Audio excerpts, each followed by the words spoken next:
Assalamualaikum warahmatullahi wabarakatuh. Saya Septi Rahmawati malam ini berada di kantor pimpinan pusat Gerakan Pemuda Ansor Nahdlatul Ulama. Dan di samping saya sudah ada ketua umum yaitu Gus Yakut yang akrab disapa begitu ya Gus ya? Iya. Ya. Assalamualaikum Gus Yakut. Waalaikumsalam warahmatullahi wabarakatuh. Gus, terkait dengan isu yang sedang berkembang hari ini tentang aksi besar-besaran pada tanggal 4 November mendatang. Sebenarnya Gus, siapa sih yang aksi pada tanggal 4 November itu nanti? Apakah Islam garis keras atau Islam yang seperti apa? Jadi begini, kalau ngomong soal aksi tanggal 4 itu tentu saya agak sulit menjawabnya siapa itu.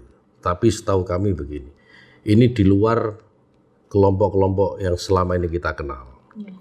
Kita ini kelompok yang kita kenal ini kelompok-kelompok yang selama ini berperilaku moderat, berperilaku toleran gitu. Tapi yang turun di tanggal 4 ini kita tidak tahu nih. Ini di luar dari ruang pergaulan kami gitu. Ini satu. Yang kedua, saya mendapat banyak informasi gitu ya. Banyak informasi dari banyak pihak terkait dengan aksi tanggal 4 November itu. Ada gelombang besar gitu ya. Ada gelombang besar kelompok-kelompok radikal yang dikirim ke Jakarta. Oh, begitu. Jadi baru tadi sore saya dapat tambahan informasi ada alumni konflik Poso yang juga akan bergabung, ada sekitar 70 orang yang akan menyusul kelompok-kelompok dari Solo Raya, dari Sukoharjo, dari Klaten, Solo yang selama ini kita kenal sebagai basis-basis kelompok radikal. Nah, dari kelompok-kelompok yang kita dapat informasi itu, kita khawatirkan ada yang kemudian disebut dengan lone wolf. Jadi kelompok-kelompok radikal yang bergerak tidak terorganisir. Artinya mereka bergerak sendiri atas kesadaran, atas kemauan mereka sendiri. Ini yang paling kita khawatirkan. Kalau kelompok-kelompok garis keras yang lembaganya selama ini kita kenal, misalnya seperti Jamaah Ansarut Tauhid, Jamaah Ansarut Syariah dan seterusnya, kita tidak terlalu khawatir karena mereka, saya yakin aparat negara, aparat intelijen ini sudah mendapatkan informasi yang penuh atas gerakan mereka. Yang kita takutkan itu yang saya sebut tadi sebagai lone wolf itu, yang mereka tidak terkoordinir, mereka tidak terorganisir, tapi memiliki keinginan untuk melakukan tindakan-tindakan radikal. Kita bisa lihat misalnya terakhir itu di Tangerang itu yang ada orang yang menyerang polisi di pos polisi itu bagian dari lone wolf. Ini kelompok yang tidak terduga, bukan kelompok sel yang tidak terduga. Ya, ini kita juga dapat informasi dari beberapa pihak, ada kemungkinan lone wolf ini akan beraksi di tanggal 4. Ini yang kita khawatirkan itu. Iya. Terkait dengan kekhawatiran tersebut tentunya tidak hanya pimpinan pusat Gerakan Pemuda Ansor tapi juga seluruh elemen masyarakat yang berada di daerah tentunya ya Gus ya. Kemudian apakah Ansor akan turut memantau sebagaimana yang diperintahkan oleh pengurus besar Nahdlatul Ulama? Memantau dalam hal seperti apa? Kalau memantau terlibat di dalamnya tentu tidak, tapi kita akan mengikuti pergerakan saudara-saudara kita yang melakukan demo tanggal 4 itu, tentu kita akan ikuti terus pergerakannya sejauh apa gitu ya. Berkaitan dengan isu yang berkembang di media sosial ini Gus, banyak sekali komentar-komentar dari para teman-teman di luar yang aktif di media sosial terkait dengan pernyataan sikap dari pengurus besar Nahdlatul Ulama. Kemudian Ansor sendiri bagaimana sih dalam penjagaannya untuk PBNU itu sendiri? Saya kira begini ya, tugas Ansor itu salah satunya adalah menjaga ulama. Saya selalu katakan ini berkali-kali, berulang kali itu, siapapun kita nggak peduli, yang mengganggu kiai-kiai kita pasti kita akan lawan. Itu saja, lugas saja begitu. Jadi jangankan mengganggu itu ya, mencolek saja secara fisik akan berhadapan dengan Pansor dan Ansor. Itu. Jadi begini, kalau terkait dengan Ansor ya, kader Ansor dengan aksi 4 November itu, saya sudah sampaikan hari ini di rilis yang kita edarkan bahwa kita melarang kader Ansor, kader Banser untuk terlibat dalam aksi ini.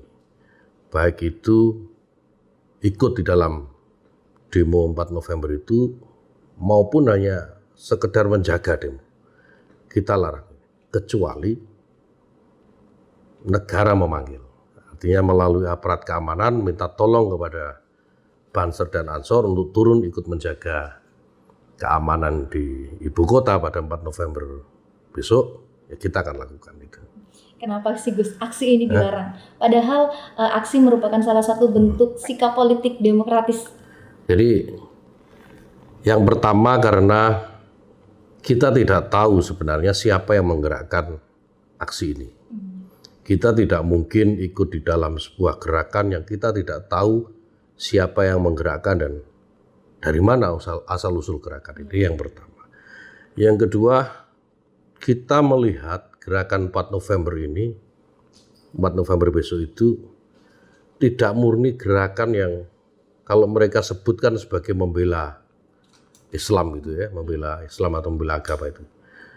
Kami tidak melihat itu murni gitu, tapi ada agenda-agenda politik di belakangnya. Lebih kita khawatirkan lagi, karena kita melihat sinyalemen yang tadi saya sampaikan bahwa aksi 4 November besok itu ada indikasi kuat akan ditunggangi oleh kelompok-kelompok radikal gitu yang berpotensi memecah belah bangsa dan negara ini yang kita tidak inginkan itu. Kenapa itu kita larang? Iya. Bisa diperjelas Gus, siapa yang menunggangi dalam aksi ini? Ya kelompok-kelompok radikal itu yang tadi saya sebutkan juga. Jadi ada pergerakan dari Poso. Jadi mantan-mantan kombatan Poso itu hari ini bergerak ke Jakarta, ada 70 orang. Kemarin sudah bergerak ke Jakarta jaringan-jaringan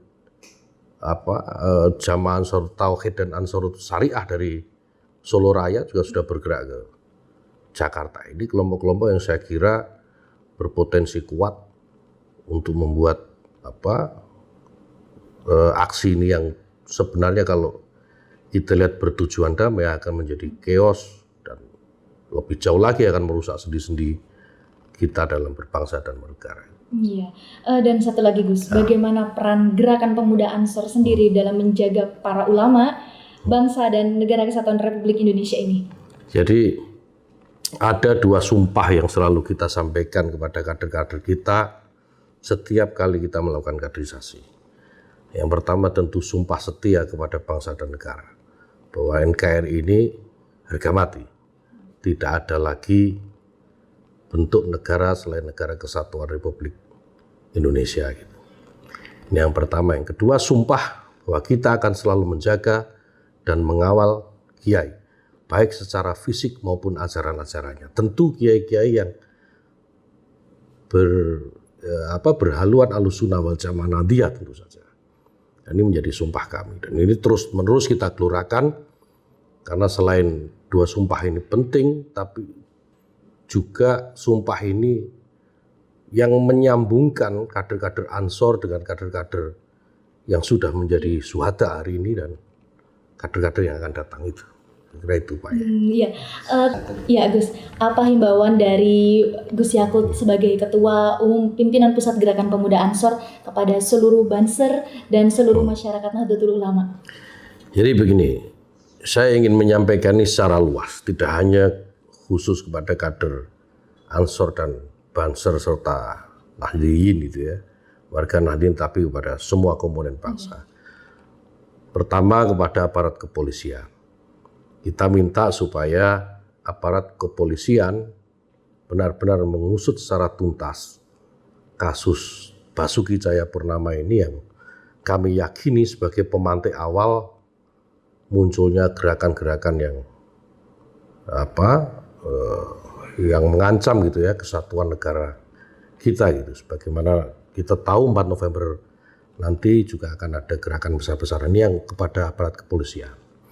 Yang kedua, kita minta kepada kepala daerah atau siapapun pemangku kepentingan gitu ya, untuk berbicara dan bersikap sesuai dengan adat ketimuran yang lebih mendahulukan etika sopan santun gitu dalam berhubungan dengan masyarakat.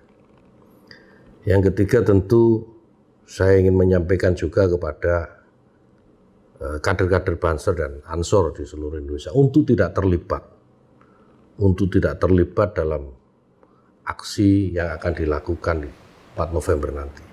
Karena kita juga dengar secara masif mereka menggerakkan, mengkonsolidir umat Islam di seluruh Nusantara gitu ya untuk bergerak ke Jakarta.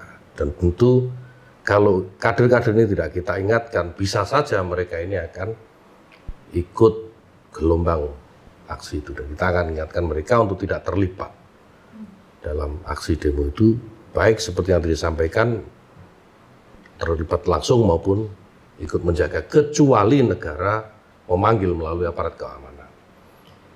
Yang keempat, akhir saya kira himbauan ini kita sampaikan secara umum, baik kepada kader, kepada warga Nahdien maupun kepada seluruh bangsa Indonesia, tidak terkecuali mereka yang hari besok tanggal 4 itu berencanakan untuk melakukan aksi, supaya menerima apapun proses hukum, hasil dari proses hukum atas Basuki Cahayapurnama. Jika proses hukum itu menyatakan bahwa Basuki Cahayapurnama ini bersalah, gitu ya kita harus terima, karena ini proses hukum. Dan sebaliknya, jika dinyatakan bahwa Basuki Cahayapurnama ini tidak bersalah, siapapun harus menerima, karena komitmen kita terhadap hukum ini adalah bagian dari komitmen kita dalam mempertahankan dan menjunjung tinggi negara kesatuan Republik Indonesia. Saya kira itu. Iya, terima kasih banyak Gus Yakut ya. Mudah-mudahan informasi ini menjadi informasi penting dan berharga untuk seluruh warga yang ada di Indonesia dan warga Nahdien khususnya. Karena hal ini menjadi kegelisahan tersendiri dari seluruh elemen masyarakat yang ada di Indonesia. Terima kasih ya. Terima kasih. Assalamualaikum. Waalaikumsalam warahmatullahi wabarakatuh. Yaitu pemirsa bincang-bincang kita bersama Ketua Umum Pimpinan Pusat Gerakan Pemuda Ansor Nahdlatul Ulama. Saya Septi Rahmawati pamit undur diri. Wassalamualaikum warahmatullahi wabarakatuh.